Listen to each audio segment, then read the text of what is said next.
Buenos días, tardes y noches a todos los que nos escuchan. Bienvenidos a otro capítulo de Product Management Sin Filtro.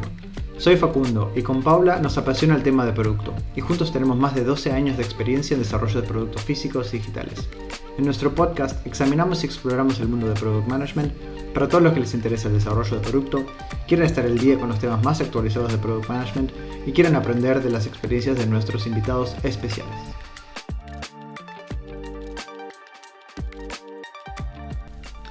Bueno, ya mucha teoría de estos capítulos, ¿no? Sí, el capítulo anterior fue full teoría de todo el proceso de desarrollo del producto. Sí, no, y a veces está bueno entender la teoría para ver cuál es, digamos, el razonamiento detrás de la toma de decisiones y todo. Pero me parece que a un momento hay que hablar de la práctica, ¿no? Y por lo que estuvimos charlando antes de grabar, algunas cosas. Creo que los dos estamos de acuerdo en la teoría, cuál sería el mejor caso, pero a veces como tuvimos distintas experiencias en la práctica.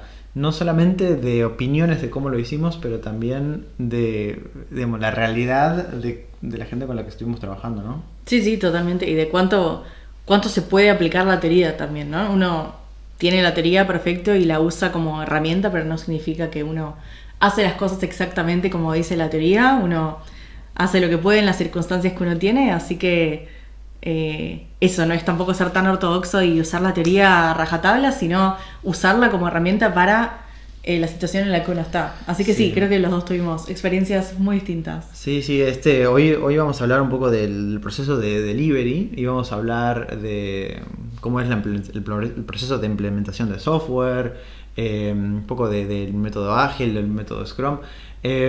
Pero lo que pensé era, ¿por qué no te cuento un poco sobre uno de los proyectos que hice el año pasado? Que fue desde cero, o sea, como que... Sí, contanos también, sé que, queremos hablar de delivery, pero sé que hubo una parte importante de discovery que creo que está bueno que nos cuentes también, así que empezá por ahí también. Sí, lo que fue interesante es, esto fue cuando, en mayo, junio del 2021, yo estaba trabajando en una agencia de productos digitales, lo cual ya es un poco raro como product manager porque tradicionalmente uno está como product manager en una empresa y trabaja para el producto de esa empresa, ¿no? Yo estaba medio como consultor, medio como externo, medio como... o sea, hacían consultoría para otras empresas que estaban desarrollando sus productos. Sí, pero era como más que consultoría. Había una gran parte de consultoría que es entender al cliente, ver lo que quiere hacer. Pero también como están manejando el producto nuevo que ellos querían hacer. O sea, el contexto es, hay una empresa de seguros, ¿no? Que tiene, no sé, está por todo el mundo, creo que tenía 4.200 millones de euros digamos, de revenue, de facturación, y querían ser innovadores. Entonces, para que una empresa de seguros innove, la verdad que... Es medio paradoja, suena a paradoja. Bueno, ya de por sí, digamos, tengo que admitir que muchas cosas no estuvimos de acuerdo en cómo llevarlo a cabo, pero hay que decir que primero pusieron el dinero sobre la mesa para innovar. Pero como no sabían bien cómo hacerlo, justo di la coincidencia que contactaron con la empresa donde yo estaba y ellos están basados en México. Pero y como, una pregunta, Facu, antes de que sigas. ¿Querían innovar? ¿Por qué? ¿Cuál era su objetivo? ¿Querían innovar en qué? O sea, esa parte de el por qué querían innovar no la entendí. Ok, solo querían innovar. Sí, no se querían quedar atrás, pero no sabían con qué. Y era queremos hacer una innovación radical. Eso era... Ok. Querían, está bien. Perfecto. Querían cambiar un poco el mundo de los seguros, pero no sabían cómo. Okay. El tema, y sí, bueno, para terminar un poco el contexto, era una empresa aseguradora que tiene sede en Alemania, pero tiene muchos subsidiarios, ¿no? Y se pusieron de acuerdo las subsidiarias de México, Brasil, Argentina, Chile y Colombia para hacer como este proyecto internacional. Y tenían varias ideas, y una de las ideas que terminaron votando o impulsando, no sé cómo era su método de decisión, era una plataforma para conectar pymes en México con freelancers en México, ¿no? Era un tipo de Fiverr, un tipo de Upwork, específicamente para México. Ya de por sí... ¿Qué? Pregunta, ¿pero qué tiene que ver esto con los seguros? Bueno, eso otro tema. La idea, el cual yo lo vi, era como que, en teoría, ellos tenían una gran red de pymes en México. Y la idea era usar esa red de pymes para vender ese producto. Y a su vez, cuando el producto se desarrolle, venderles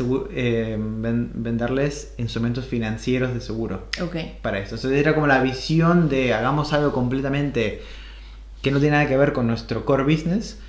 Pero para después venderles nuestro core business. Exacto. Okay. Así era como la visión a largo plazo. Al final no sé cómo si sigue esa visión o la han cambiado, pero fue así. Entonces pasaron como, no sé, 6 meses de negociación o más en términos de cuál era el equipo, ¿no? Qué sé yo. Y justo ahí me contrataron para arrancar el proyecto. Y fue como que teníamos 3 semanas y en 3 semanas empezaba el primer sprint, ¿no? El primer ya momento, de delivery. Sí, el primer sprint donde, bueno, chicos, en 3 semanas arranca, hacemos el onboarding del equipo de ingeniería. Y tenemos 3 meses para ya lanzar la plataforma y hacerla pública, ¿no? Era como, wow.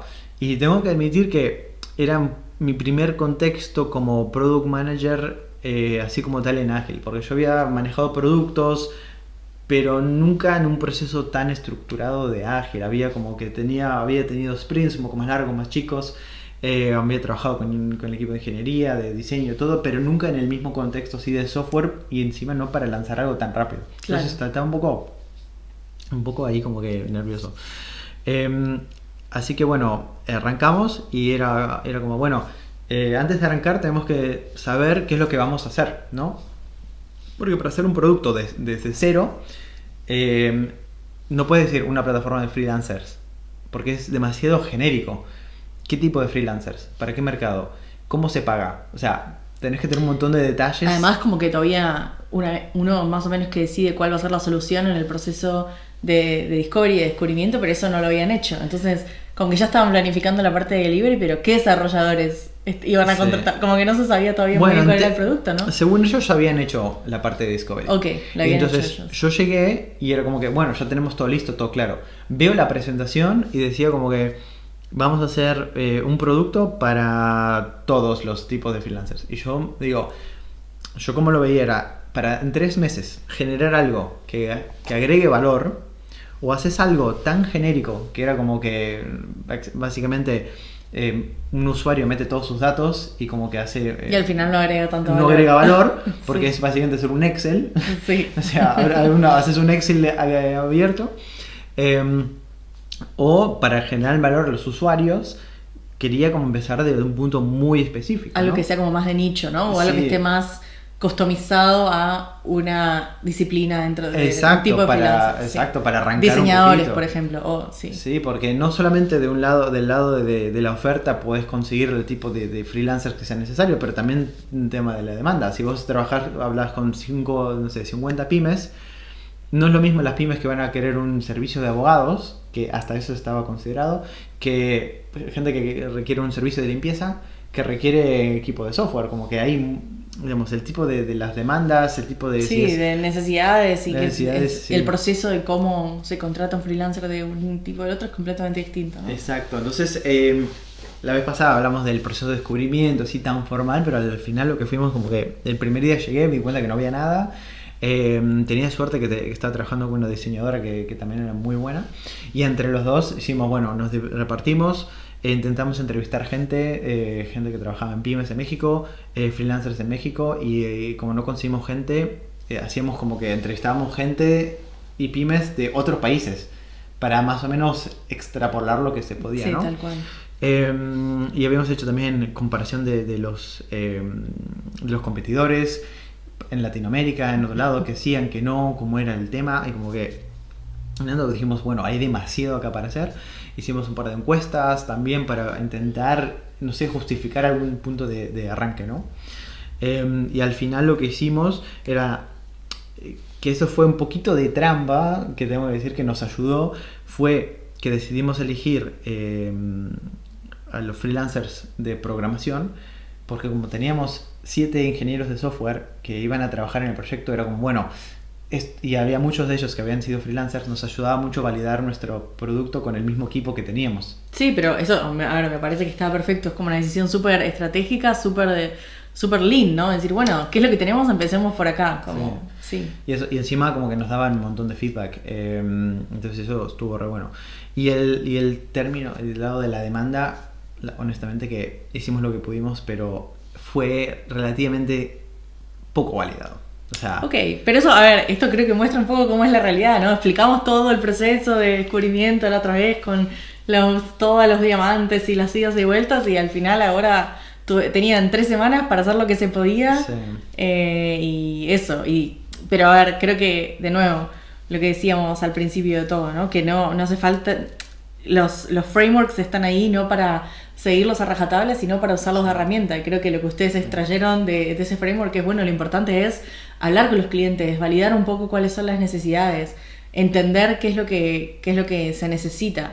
Y eso es lo que hicieron, quizás no en el orden en el que dice la teoría, pero no importa. O sea, extrayeron la esencia de lo que es el proceso de discovery. Bueno, hasta ese momento en teoría, porque claro, en teoría, haberlo validado tampoco no sabíamos. Lo que tuvimos suerte que es en los contextos más ágil de una empresa como tal, muchas veces los product managers se pierden en el detalle de la implementación. En este caso tuve suerte que estaba trabajando con un equipo de, creo que eran 5 o 7 ingenieros, eran 2 de front-end y 3 de back-end, uno de DevOps, y teníamos como una persona que manejaba el equipo técnico, que primero tenía mucha experiencia de negocios, entonces se podía hablar en términos de valor comercial, no en términos técnicos, y al mismo tiempo servía como una especie de product owner, Scrum Master para el equipo técnico. Lo que significaba que yo como product manager, detallaba los flujos que íbamos a implementar. Por ejemplo, para simplificarlo, en esta plataforma de freelancers había varios flujos principales. Uno era cómo, una vez que tengas un freelancer, cómo crea el perfil. Una vez que tengas una pyme, cómo crea su perfil. Después, cómo haces que se puedan ver el macheo, cómo se ven. Y después estaba el tema de pago. Así que al final como que son partecitas chiquitas. Y yo lo que hacía era detallaba esos flujos para ver cómo iban a funcionar. Porque, es más, al principio como que no se sabía cómo iban a hacer, ¿no? Había mucha especulación sobre cómo hacer eso. Pero al final lo que yo hacía era lo detallaba y hacía la cantidad de entrevistas que pueda con potenciales usuarios y se lo pasaba así con el diseño al equipo técnico. Y no tenía que hacer las stories, los user stories, los requerimientos tan detalladamente. Acá, si querés explicar un poco cómo son las user stories, porque es un buen momento para ver, no sé cómo si vos usas un formato específico o cuál fue tu experiencia en esto. Sí, a ver, creo que depende mucho del equipo, del tipo de producto, pero sí, para los que no saben, a ver, las user stories es una herramienta que se usa mucho en Ágil, que la utiliza el product manager o product owner del equipo para como explicarle a los desarrolladores qué es lo que hay que hacer, pero explicarlo desde el punto de vista del usuario, sin explicar técnicamente cómo hay que implementarlo. Por ejemplo, en tu caso, o sea, hay una estructura de cómo son las user stories, que es a tal usuario le gustaría hacer esto con este objetivo. Por ejemplo, no sé, si querés explicarlo, estábamos hablando del primer módulo, que era el de cargar el perfil, sí. Al usuario, que en este caso el usuario sería el freelancer, le gustaría poder subir su portfolio de proyectos para mostrarle a posibles empleadores qué proyectos hizo en el pasado. Así como muy rápido, pero creo de nuevo, esto es una estructura que uno la usa como herramienta, pero no hace falta siempre, depende un poco del tipo de equipo que uno tiene, si quiere seguir esa estructura exactamente o no. Pero lo importante de esto, de la user story, es que uno quiere decir qué es lo que el usuario quiere hacer, cuál es el objetivo del usuario, qué funcionalidad quiere que uno tenga el producto, sin decirle al desarrollador, bueno, en Java vamos a hacer esto, bla, bla, bla, y va a haber un botón acá. Bueno, no sé, como que eso quizás es algo para decir después. Exacto. Entonces, volviendo a esa parte, mi responsabilidad era mucho más del descubrimiento y no tanto de la parte de delivery, que sí tenía que hacer eso que hablábamos, las user stories, se tenía que escribir, bueno, un poquito el valor comercial de lo que estábamos haciendo. Es verdad que al ser un proyecto de 0 a 1, o sea, creando algo, como que hay cosas que no se necesitan explicar. ¿Por qué tenés que hacer un proceso donde el usuario cree su cuenta? O sea, no es necesario a veces justificarlo, ¿no? Porque si no tenés la información del usuario, ¿cómo carajo va a meterse a usar la plataforma, ¿no? Así que a veces hay unas cosas que eran más simples. Pero yo me acuerdo que al principio me mataba haciéndole las stories, las detallaba bien, y de repente iba a Jira, que es el Jira es, para los que no sepan, es el software de los que más se usan para todo el proceso, para dejar todo el proceso de software, y veía cómo eran las stories que escribían el product owner para el equipo técnico, y era como nada que ver, o sea, como decía, botón azul, apretar acá, resolver el tema no sé qué. Exacto, por eso decía como que depende mucho también del tipo de equipo. Hay equipos que son como mucho más técnicos, otros equipos que no, algunos equipos que sí siguen Agile de forma muy ortodoxa y otros que no, con lo cual hay que encontrar, de nuevo, estas son herramientas, pero uno tiene que encontrar la forma de usar las herramientas que les sirvan en esas circunstancias, ¿no? Si a vos eso te servía y más o menos decir, bueno, que tiene que haber un perfil y esto es obvio y no hace falta hacer 8000 stories para explicarlo, ya está, si funcionó, funcionó. Sí. Entonces lo que al final hicimos como el proceso fue esos 3 semanas de descubrimiento y después la implementación del proceso ágil, y ahí medio como que agarré entre las mejores prácticas y algún tipo de lo que me gustaba a mí, y al final funcionaba así. Tenemos 2 semanas que yo llamaba el sprint de descubrimiento.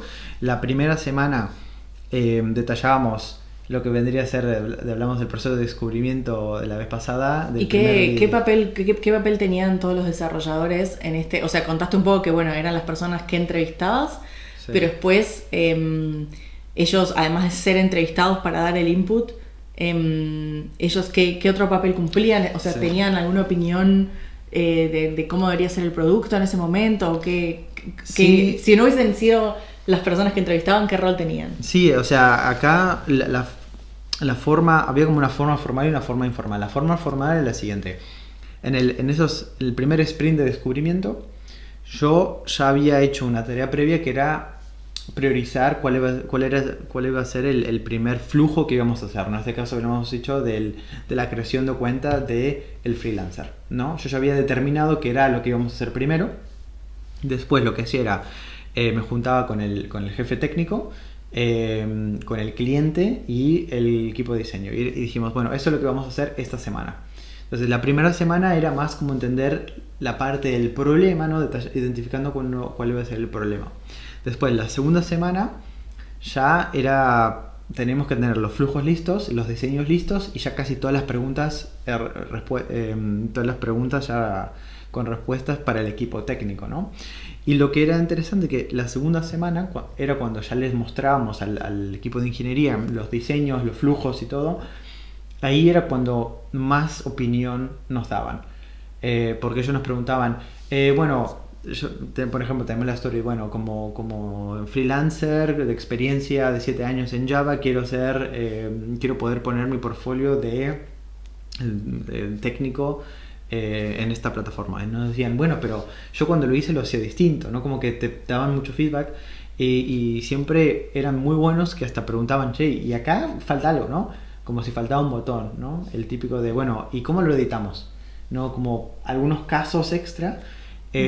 Al principio estaba un poco, me sentí un poquito vulnerable, porque digo, un montón de cosas que no pensé, pero al mismo tiempo me di cuenta que estaba bueno porque le daba un poco de productividad al equipo. Como que también lo estaban co-creando, ¿no? Como sí, que ellos exacto, se sentían mucho más parte de definir el producto con vos, que igual eso pasa y está buenísimo. Como que no necesariamente el product owner tiene que ser como el único que diga cómo tiene que ser el producto. Creo que vos tenés que estar ahí para asegurarte de que el producto es lo que el cliente quiere. Pero si hay funcionalidades que se le ocurren a los desarrolladores, creo que es lo mejor que puede pasar, es el mejor tipo de equipo, ¿no? Sí, y al final la verdad que lo aprovechamos un montón, porque nos dimos cuenta que habíamos creado un tipo de vínculo donde no tenían miedo a dar sus opiniones y se nos pasaba algo, estaba bien, y no lo veían negativamente, como que no esperaban de nosotros que pensábamos que hubiésemos hasta el último pensado detalle, sí. todos los detalles de la story.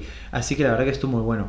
Y además como que me gusta esto que decías de que hacían un poquito de discovery y después se juntaban con el equipo de diseño y hacían los flujos y después se involucraban los desarrolladores, como que hicieron un mini design sprint dentro de sus sprints, ¿no? Sí. Como que hacían el discovery, la definición, el diseño y la implementación, todo en un sprint de 2 o 3 semanas. Sí, exacto. O sea, Buenísimo. eso es la forma que yo intenté hacer todo. Lo que nos faltó un poquito es que no teníamos acceso a la cantidad de usuarios que hubiésemos querido, porque al ser una plataforma nueva no teníamos usuarios, ¿no? Entonces era un poco difícil ahí, pero cada semana peleábamos para conseguir gente de nuestra red de contactos para entrevistar, para hablar. ¿Y cómo validaban? O sea, porque una forma es entrevistar para entender cuáles son las necesidades y validar más o menos que las features que estás desarrollando son las que el cliente quiere, pero ¿cómo hicieron algún tipo de validación antes de que estuviera ya el producto final? ¿O cómo iban validando en el proceso? Eso tuvimos un pequeña diferencia de opiniones, ¿no? Porque, como mencionaste, o sea, hay que hacer algo que es lo que el cliente quiera. Pero nosotros, como agencia de producto, tenemos el cliente, que era la empresa que paga, y tenemos los usuarios, claro, que son los que generalmente reciben el valor y en teoría pagarían por ese producto, ¿no? Entonces, teníamos que hacer lo que el cliente quería y los que los usuarios querían, ¿no? Entonces ese balance. Entonces acá tengo que admitir que esto fue en contra de lo que yo creo que son mejores prácticas, que es, para mí había que hacer campañas de marketing chiquitas pero constantes cada sprint para conseguir un par de usuarios reales que prueben el flujo, ¿no? Que prueben conectarse, que prueben crear una cuenta. Pero la herramienta estaba live. Sí, digamos. sí, estaba live. Así que no lo pudimos hacer porque la idea, la forma en cual el cliente lo veía era que marketing es para conseguir clientes que van a pagar, no para validar el producto. Y ya lo veían como que el producto ya está validado. Que yo estaba en desacuerdo porque tal vez yo, digamos, veía a los competidores, hacía entrevistas y todo, pero para mí me faltaba más. ¿Y cómo manejabas cómo manejabas esta quizás diferencia de opinión de, hey, esto es lo que yo haría si yo fuese realmente el dueño de este producto, pero cómo manejabas la comunicación con el cliente, que eran los reales dueños del producto, cuando vos les decías estas cosas, o mismo antes, ¿no? Cuando ellos dijeron, ya tenemos todo el discovery hecho, pero vos dijiste, no, cero, vamos a empezar y ahora no vamos a hacer algo tan genérico como ellos querían, sino vamos a hacer algo de nicho. ¿Cómo manejabas toda esta comunicación con ellos? Bueno, primero un tema de ego, ¿no? Siempre es como que, bueno, nosotros hicimos un gran trabajo, ¿no? Y entonces es difícil manejar, ¿no? Es difícil decirles, no, lo que hicieron está mal, chicos. Sí, no, entonces encima fue difícil, ¿no? Algunas conversaciones un poco fuertes, amenazas de, bueno, somos los clientes, hacemos lo que nosotros queramos, o sea, les pagamos a ustedes lo hacen lo que queramos. Y a veces esta contradicción de, bueno, nos están pagando para hacer lo que porque nos están pagando por nuestro conocimiento y experiencia, o nos están pagando por nuestra capacidad de ejecutar, ¿no? Y ahí donde había la división. A veces negociábamos y a veces ya lo dejábamos pasar porque el momento era como que ya era demasiado frustrante, ¿no? Ya no se podía hacer. Y encima lo que agregaba esto que, claro, el cliente dentro de sí tenía sus clientes internos y sus ambiciones personales de dónde quería llegar con este proyecto y tal, que hay muchas cosas que no sabíamos, entonces era difícil manejarlas. Así que un momento era como, bueno, listo, vamos a hacer lo mejor que nosotros podamos, vamos a manejar nuestros estándares con los recursos que tengamos, hagamos lo mejor posible y después de eso ya veremos, porque, digamos, no podemos, y una cosa que sí dije, bueno, digamos, si lo hacemos de nuestra forma, no te puedo, o sea, ni haciéndolo de mi forma ni de la tuya puedo garantizar resultados, ¿no? Pero al menos estoy mucho más convencido de lo que puede surgir de esto si lo hacemos de mi forma. Y si lo hacemos pero a la vez si lo hacen de su forma ellos no te pueden decir nada porque sí, esto es lo que exacto, bueno, pero ese era el tema, cuando a veces querían que nosotros lo hagamos de su forma, pero que obtengamos resultados. Y ahí es donde dije, bueno, acá donde pongo la distinción, donde yo no prometo nada, ¿no? Así que nada, al final seguimos así, sin validarlo constantemente con usuarios. Hicimos 2 o 3 meses donde hicimos como el prototipo, bueno, el MVP, donde salió el producto al mercado sin monetizarlo, ¿no? Entonces tenía el flujo de freelancers que podían crear la cuenta, el flujo de pymes que podían crear la cuenta, todo el proceso de matchmaking, de cómo se conectaban uno a otro, pero no había el módulo de finanzas. Eso al final lo consiguieron 8 meses después porque había un tema legal detrás de todo esto. Y hasta donde yo sé que ahí cuando lanzamos el prototipo ahí fue cuando yo dejé de trabajar en este proyecto, ya como que se terminó el contrato, y ahí donde contrataron al equipo de marketing para conseguir usuarios. Y lo que sé que algo hicimos bien, porque de los números que nos pasaron tenían como muchos usuarios que con esas funcionalidades básicas que habíamos implementado en junio o en julio del año pasado, sí, tienen usuarios y clientes que siguen usando el proyecto hasta el día de hoy, o sea, después de casi un año, sin cambio de cómo funciona el sistema, ¿no? Así que algo hicimos bien en ese momento. Algo sí se hizo bien durante el proceso. Sí, porque agrega valor, la gente lo sigue usando, siguen habiendo proyectos, sigue siendo usuarios activos. No tengo los números exactos, así que no te puedo decirlo del tema de retención y cuánta gente hay. No, bueno, pero saber que el proyecto sigue vivo y que hay usuarios que lo usan y que les genera valor, creo que ya dice mucho de cómo fue ese proceso, ¿no? Sí. Así que nada, ahí fue para mí uno de los proyectos donde tenemos un poco de todo. Tenemos manejo de cliente que no era el usuario final. Teníamos una fase de descubrimiento que al final fue de 3 semanas, que al final intentamos implementarla a la fase de descubrimiento por sprint. Tenemos la parte de delivery, que al final tuve ayuda del equipo técnico que tomó un montón de esas cosas. Por ejemplo, de las user stories hasta lo que se llama el daily stand-up, donde los ingenieros todos los días cuentan lo que van a hacer o lo que hicieron el día anterior. Esa parte no estuve presente para este proyecto en específico. Así que nada, fue como que mi experiencia, y encima desde cero hasta creo que había como 3.000, 4.000 usuarios cuando dejé el proyecto, así que fue un proyecto entero en 3 meses. No, aparte me parece un ejemplo buenísimo de lo que decíamos, ¿no? De que la teoría está y uno toma lo que le sirve, pero rara vez se aplica la teoría de forma tan lineal y prolija como la explicamos en el podcast anterior, ¿no? Sí. Y nada, recibí feedback positivo. Al principio tengo que admitir que el cliente no había quedado muy contento porque le habíamos hinchado un poquito de presión, le habíamos metido un poquito de presión, de qué sé yo, de qué hacer. Pero después de 6 meses nos dio feedback y quedaba contento porque creo que se dio cuenta del trabajo que hicimos en esos meses, porque intentó hacerlo solo, intentó hacerlo de otra forma, y creo que se dieron cuenta que habíamos logrado hacer algo en poco tiempo muy bueno. Y como que se dieron cuenta quizás después cuando vieron que sí había usuarios, ¿no? Sí. Que quizás hubiesen podido, que era lo que ellos no querían, pero si hubiesen podido hacer un poco más de validación durante el proceso, se hubiesen convencido un poco más, ¿no? Que creo que esto, la validación le da seguridad al product manager, obviamente, pero también les hubiese dado seguridad al cliente de que, hey, estamos yendo en la dirección correcta, pero bueno. Sí, pasa. Sí. Y para terminar, hay una pequeña anécdota que te cuento, que creo que cualquier persona que quiera ser product manager o ya trabajó como product manager seguramente le ha pasado algo similar, que fue lo siguiente. Teníamos, este producto de la plataforma de freelancers estaba sujeto a ciertas leyes o restricciones de los países donde estaba operando.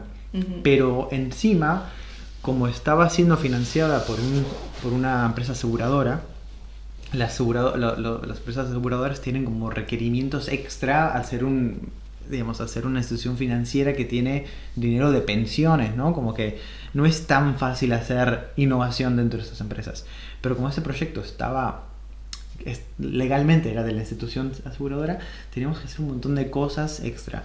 Y lo que me acuerdo que había un momento donde teníamos un flujo que íbamos a implementar, y lo implementamos tal como habíamos dicho, como habíamos alineado con los clientes y qué sé yo. el sprint empieza. O sea, el sprint siendo estas 2 semanas donde los ingenieros se concentran en programar todo lo que se había definido que iban a hacer. Empieza el sprint y dicen, hay que cambiar algo del sprint anterior. Pero ¿cómo? Ya arrancó, como ya habíamos definido. No, pero es algo fácil. ¿Qué es? Nos muestra en la pantalla, es un botón. Es un campo que es un código legal, como viene a ser, no sé, el quit argentino, donde tenemos que tener el quit del usuario, ¿no? Y un botón. Y era como que, bueno, pero esto, ¿cómo lo hacemos? Porque o requiere modificar el sprint actual y repensar lo que vamos a hacer, o lo posponemos para la semana siguiente. Dice, no, tiene que ser ahora, tiene que ser urgente. Y encima no entiendo por qué es tanto quilombo, porque es un botón, es un campo, ¿no? Y fue un tema. Entonces, claro, digo, bueno, perfecto, vamos a ver qué se puede hacer. Entonces empecé a preguntar, bueno, el campo, ¿qué lleva? Bueno, un campo tiene cierto formato. Entonces el campo no es, digamos, tiene que estar validado de cierta forma, que la gente no pueda meter cualquier verdura, ¿no? Tiene que meter, sí, bueno, esta funcionalidad es, ahora se complejiza más. Perfecto. ¿Y el botón qué tiene que hacer? Bueno, el botón hace que la información vaya y se conecte con el usuario y te dé accesos o no. Entonces, bueno, pero ahora es una funcionalidad extra, ¿no? Entonces, al final, yendo ahí, este botón, que era hacernos un botón, era un trabajo de una semana. Porque entre que tenía que modificar los usuarios que ya estaban activos para que pedirles que suban esta información que no lo habían subido, cambiar la base de datos para que represente este campo y los accesos que permite, al final fue un requilombo. Entonces me acuerdo como que estaba ahí y nada, como que lo que quiero contar así con esto primero, entre que un cliente no necesariamente tiene la razón o sabe qué implica un botón, y una cosa tan simple como un botón capaz la verdad que es un dolor, hay que hacer un montón de cosas, y al final, en términos de diseño, para los diseñadores no fue nada, fue literalmente un botón. Pero para el equipo técnico fue una semana que primero tenían que entender las especificaciones, y al final causó un retraso enorme, porque entre que teníamos que ver y revisar qué se hacía o no, qué sé yo, y tenían que entender el flujo, tenían que ir revisando el código de cómo ya estaba hecho para ver qué cambios hacía, porque para mí también el código, el cambio en el flujo era una rayita. Pero claro, esto me acuerdo que era un quilombo. Sí, me imagino. Fue un debate como que, pero esto es un botón, no entiendo, qué tan complicado es. Pero también creo que ese es el problema de cuando con estas cosas que pasan muy seguidas, ¿no? Pero cuando se arranca un poco por la solución y encima que la pide alguien que quizás, sin ir por el proceso correcto, ¿no? Es como, bueno, queremos un botón.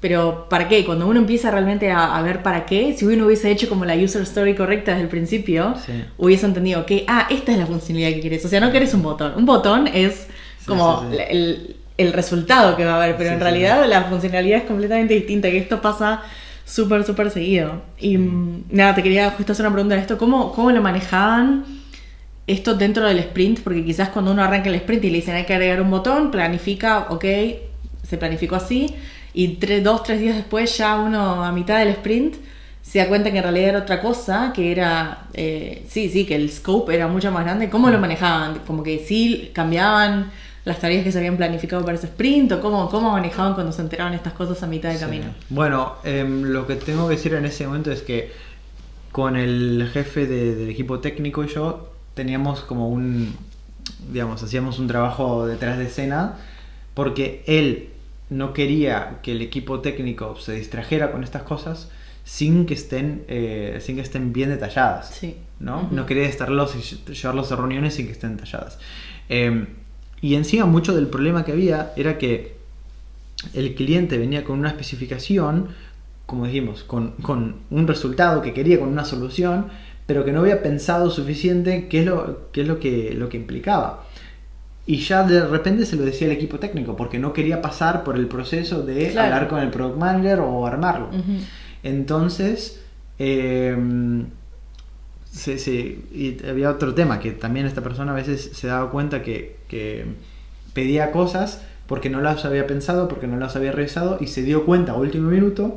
Entonces como habíamos hablado al principio, un tema de ego, como no quería admitir que había hecho una cagada, empujaba al equipo porque claro, yo soy el cliente, Sí, yo te sí. pago a vos, así que mis cagadas las solucionas vos, básicamente. Exacto. Entonces, nada, ahí como que intentamos entender, qué sé yo, y lo que intentamos es dar las opciones. Mira, lo podemos hacer ahora, pero implica una semana de demora. O lo hacemos la semana siguiente como estaba planificado. Y era como que había unas partes donde no era negociable.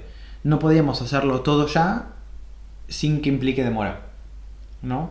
A veces sí lo podían hacer porque los ingenieros también eran muy buenos, entonces algunos, si les daba las especificaciones correctas, capaz les resolvían más rápido de lo que era estimado. Pero no querían ponerlo en ese compromiso de obligarlos a trabajar extra para corregir un error de alguien que hizo al principio, ¿no? Entonces al final, digamos, hubo discusiones, hubo amenazas, un poco de subida de tono, pero dentro de todo llegamos a un acuerdo, ¿no? Digamos, ese es el laburo, ¿no? De ser la agencia de producto, ¿no? Donde Exacto. te vendes para hacer algo y tenés, como decimos, el cliente y el usuario final, que es distinto. Súper interesante, Facu. Esto concluye el capítulo de hoy. Hablamos un poquito de la práctica del descubrimiento y delivery. Y nada, hablamos de una experiencia muy concreta de un desarrollo de producto que hoy sigue en pie. Y para los que les interese verlo hoy, tienen que ir a joblat.com, o sea, JOB-LAT.com, y pueden ver lo que estuve trabajando. Después me pasan su feedback a ver qué les parece el proyecto. Si lo pueden, la página web, qué les parece, todo. O sea, convengamos que hace más de un año que trabajé en eso, así que no prometo. No sabemos en qué estado está. No sabemos en qué estado está, pero para los que les interesa pueden ir a ver lo que hicimos. Perfecto, buenísimo, Facu. Gracias por compartir tu experiencia. La próxima vemos si les cuento yo un poco de algunos ejemplos de mi experiencia. Sí, a ver Y cómo un poco diferencia, distinto. ¿no? Sí, una experiencia bastante distinta, sobre todo que no era un producto digital. Pero bueno, esperamos que les haya entretenido, que hayan disfrutado de este podcast esta vez. Y nada, nos vemos la próxima. Sí, agradecemos a todos, a nuestra audiencia, a los que nos escuchan desde Argentina, desde Estados Unidos, desde España y Alemania, y esperamos que esta audiencia siga creciendo. Un saludo a todos y gracias por escucharnos.